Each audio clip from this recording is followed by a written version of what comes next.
I also think there is this aspect of being a constant skeptic, questioning the norm, especially when we are building out solutions in automation. It's one thing to look at the process and say, how many steps can I automate in this? What can I do to be able to, make this better and faster? But sometimes it helps saying, do we even require this process?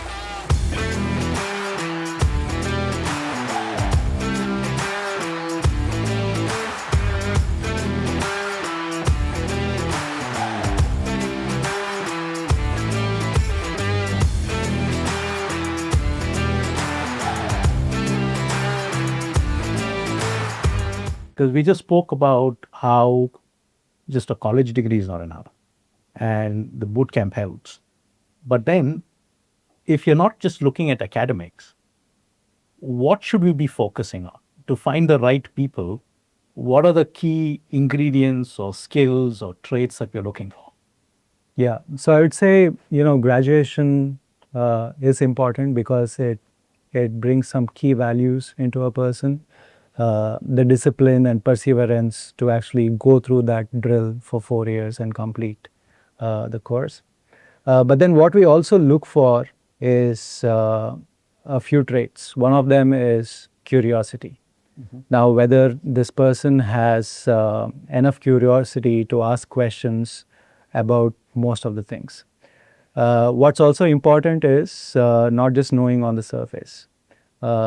Is the mindset that you would ask questions and unearth the layers of information to find the base truth, right? The base concepts. I like that first point that you said because hopefully I qualify in that because people always say I ask too many questions.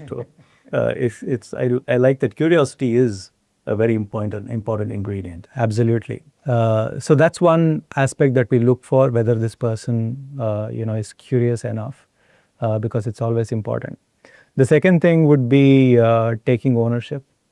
In most of the organizations, it's not like you're an individual contributor. You always have to work with people, and certain times you might have to push yourself out of your defined roles and responsibilities to get the job done.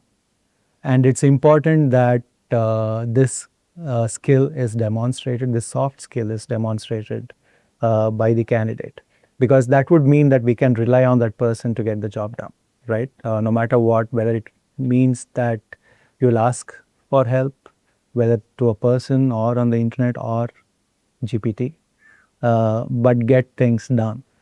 So that's.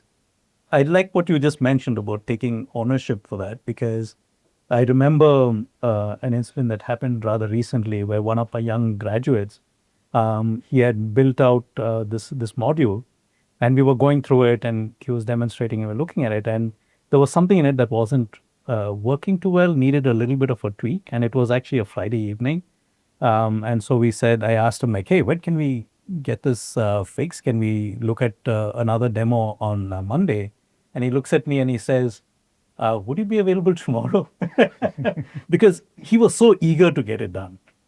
He took ownership of that module and he was like, I want to see this to completion. So I was very, very impressed that not that he worked on the weekend but more because of the ownership part of it. He Absolutely. wanted to get the job done. Yeah, I think that's one of the traits that we look for.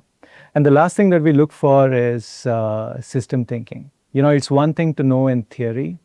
It's a completely different thing to apply it for a business problem and solve for that problem, right? So it's very important to think, how can I solve this problem with what I already know, with the tools that I already have?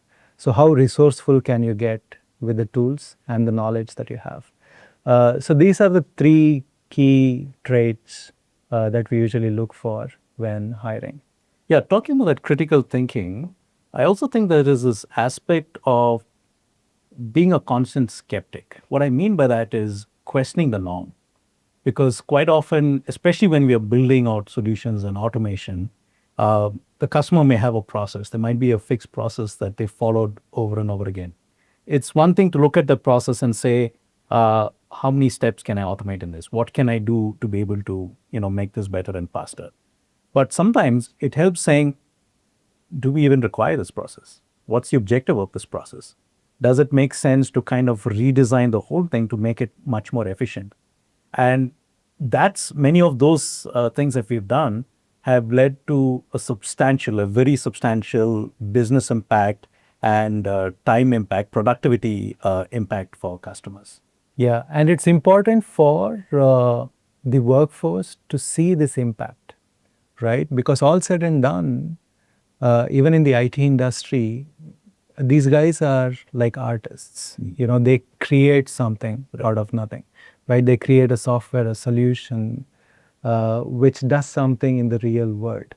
So the more they are able to see the impact of the work that they have done, the more satisfaction that they'll have, and the less churn the organizations will have because of that. So it's very important to highlight the impact of a person's work on the organization, on the industry, and on the civilization as a whole.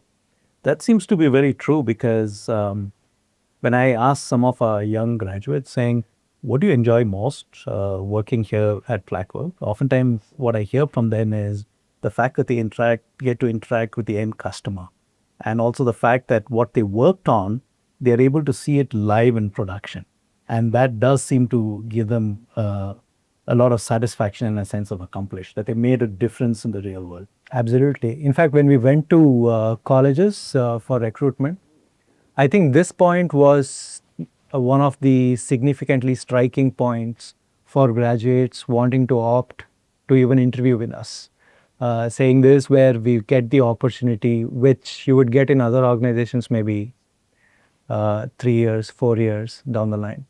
And, you know, not just bragging about ourselves, I think this is kind of a norm these days with most AI first organizations, because you are shipping products so much more sooner that you are able to see the impact of your work much earlier than traditionally what you would see.